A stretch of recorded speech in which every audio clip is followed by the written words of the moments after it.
नमस्कार, आप देख रहे हैं एनएमएफ न्यूज। मैं आपके साथ शबनम।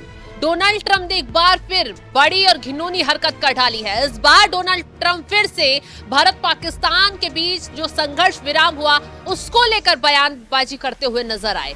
इस बार डोनाल्ड ट्रंप ने जब वो मुस्लिम देशों की यात्रा पर पहुंचे थे, वहां से लौटते वक्त फिर से कहा कि जो दोनों देशों के बीच जो संघर्ष विराम हुआ है उससे मैं काफी खुश हूं, क्योंकि दोनों देशों के बीच जो गुस्सा था वो काफी खतरनाक स्तर पर था। अगर ये युद्ध खत्म नहीं होता, संघर्ष विराम नहीं होता, तो कुछ बड़ा हो सकता था। ये वही डोनाल्ड ट्रंप हैं जो बीते दिनों ये कह रहे थे कि मेरी वजह से जो भारत पाकिस्तान के बीच संघर्ष विराम हुआ है उसमें मैंने अहम भूमिका निभाई है। अमेरिका के हस्तक्षेप के बाद, अमेरिका के व्यापार बंद करने की धमकी देने के बाद दोनों देशों का जो युद्ध विराम है वो हो पाया है, संघर्ष रुक पाया है दोनों देशों के बीच। हालांकि मोदी सरकार ने तुरंत ही डोनाल्ड ट्रंप को बेनकाब करते हुए कह दिया था कि जो संघर्ष विराम हुआ है वो ना तो अमेरिका के हस्तक्षेप से हुआ है, ना डोनाल्ड ट्रंप की किसी रणनीति की वजह से हुआ है, बल्कि दोनों देशों के बीच डीजीएमओ स्तर की बातचीत हुई, अधिकारी शामिल हुए,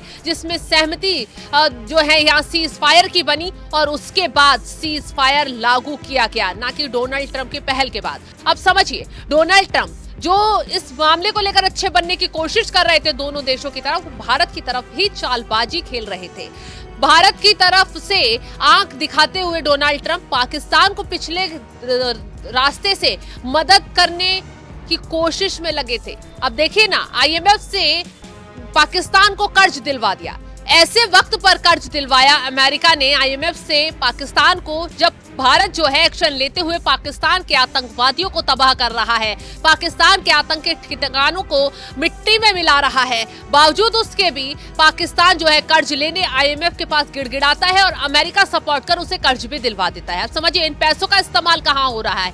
इन पैसों का इस्तेमाल हो रहा है आतंकियों को फिर से जिंदा करने के लिए, आतंकियों को पनपाने के लिए, आतंकी ठिकानों को फिर से मरम्मत उनकी करवाने के लिए। तुरंत ही शहबाज शरीफ की तरफ से ऐलान कर दिया गया कि 1-1 करोड़ रुपए उन आतंकियों के परिवारों को दिए जाएंगे जो इस भारत की मिसाइलों से मारे गए हैं। जो अजहर मसूद था, उसके परिवार के 14 लोग मारे गए। तो शहबाज शरीफ ने आईएमएफ से कर्ज मिलते ही तुरंत 14 करोड़ का ऐलान हाफिज सईद और जो अजहर मसूद है उसके परिवार के लिए कर दिया। अब सोचिए, पाकिस्तान जो है आतंक को जिंदा करने के लिए इन पैसों का इस्तेमाल कर रहा है और ये बात अच्छे से ट्रंप जानते हैं। बावजूद उसके भी आईएमएफ से कर्ज दिलवाने में डोनाल्ड ट्रंप ने पूरी मदद की। तो कहीं ना कहीं डोनाल्ड ट्रंप जो है वो भारत के खिलाफ पर्दे के पीछे से साजिश रच रहे हैं और पाकिस्तान को जो है पूरा सपोर्ट बनकर उसका खड़ा हो रहे हैं। और दूसरी तरफ जो तुर्की है वो लगातार पाकिस्तान के सपोर्ट कर भारत को तबाह करने के काम में जुटा हुआ था। तुर्की की तरफ से जो पाकिस्तान को, जो ये पाकिस्तान यहाँ पर ड्रोन दाग रहा था, हथियार चला रहा था, वो तुर्की की तरफ से भेजे गए थे।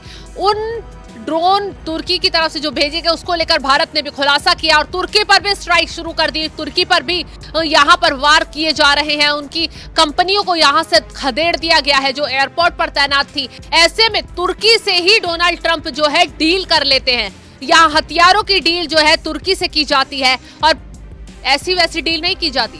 डील ऐसी की जाती है कि तुर्की जो है लगातार जो दुश्मन देश जिन्हें मान रहा है तुर्की, उन्हें आंख दिखा सके। ट्रंप ने जब भारत पाकिस्तान और तुर्की के रिश्तों में खटास आ रही थी, तनाव पैदा हो रहा था, तो ट्रंप तुरंत तुर्की से डील करने बैठ गए। तुर्की और अमेरिका के बीच क्या सौदा हुआ ये भी आपको बता देते हैं। तुर्की को AIM-120C8 मिसाइलों की बिक्री हुई। 14 मई को अमेरिकी स्टेट डिपार्टमेंट ने मंजूरी दी। अमेरिका से हवा में वार करने वाली मिसाइलों का सौदा किया। इस मिसाइल की अनुमानित कीमत $225 मिलियन है। इस डील के तहत तुर्की को 52 AMRAAM मिसाइलें दी जाएंगी। तुर्की अपने F-16 फाइटर जेट को अपग्रेड कर रहा है।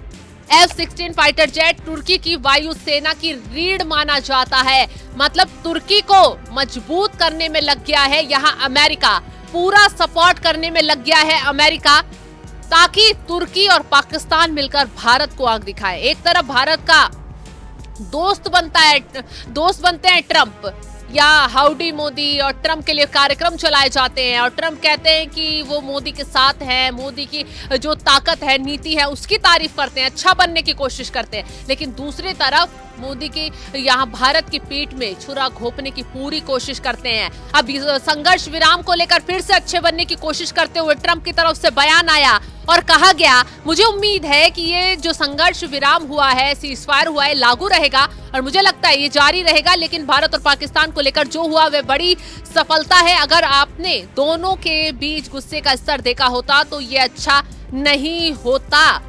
ट्रंप ने दावा किया है कि अमेरिका ने नई दिल्ली और इस्लामाबाद के बीच संघर्ष विराम कराया। हालांकि भारत सरकार ने साफ कर दिया, दोनों देशों के बीच गोलीबारी और सैन्य कार्रवाई के रुकने के फैसले के पीछे कोई तीसरा देश नहीं है। क्षेत्र की अपनी 4 दिवसीय यात्रा के दौरान सऊदी अरब, कतर और सऊदी अरब अमीरात का दौरा करने वाले ट्रंप ने कतर के दोहा में अल ददीद एयरबेस पर अमेरिका सैनिकों को संबोधित करते हुए दावा दोहराया है कि भारत पाकिस्तान के बीच जो तनाव का समाधान हुआ है वो उसने मदद करने की कोशिश की है। तो ट्रंप जो है यहाँ लगातार चालबाजी खेलते हुए नजर आ रहे हैं। ट्रंप जो है वो भारत के खिलाफ ही कोशिश करने में जुटे हुए हैं, लेकिन भारत ने पाकिस्तान की और ट्रंप की, तुर्की की सारी साजिशों पर उस वक्त पानी फेर दिया जब सबके खिलाफ एक एक कर एक्शन लेना शुरू कर दिया। सबसे पहले तबाही मचाई पाकिस्तान में।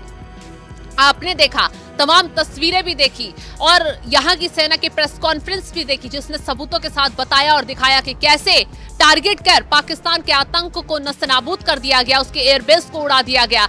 और वहीं दूसरी तरफ यहाँ पर ये दिखाने, तुर्की में यहाँ जो कंपनियां तैनात थी एयरपोर्ट पर, उन्हें खदेड़ दिया गया, उन्हें भगा दिया गया और वो कंपनियां हाईकोर्ट पहुंच गई है कि कैसे हम सुरक्षा के लिए खतरा बन सकते हैं। ना हमें कोई चेतावनी दी गई, ना हमें कोई नोटिस जारी किया गया और सीधा आदेश दे दिया कि यहाँ से हट जाओ और हमें यहाँ से हटा दिया गया। दिल्ली हाईकोर्ट में ये कंपनियां जो तुर्की की वो पहुंची हुई हैं, अपनी मांग रख रही हैं, याचिका लगा रही है। हालांकि झटका यहाँ से भी लग सकता है क्योंकि ये बात जो है सुरक्षा का लिहाज से भारत के लिए खतरनाक हो सकती है। तुर्की की ये कंपनियां जिस तरीके से ये हस्तक्षेप करे हुए हैं भारत में। और तीसरी तरफ ट्रंप को आईना दिखाने की कोशिश की गई है, ट्रंप की कमर तोड़ी गई है। ट्रंप को बता दिया गया है कि भारत को किसी तीसरे देश की जरूरत नहीं है।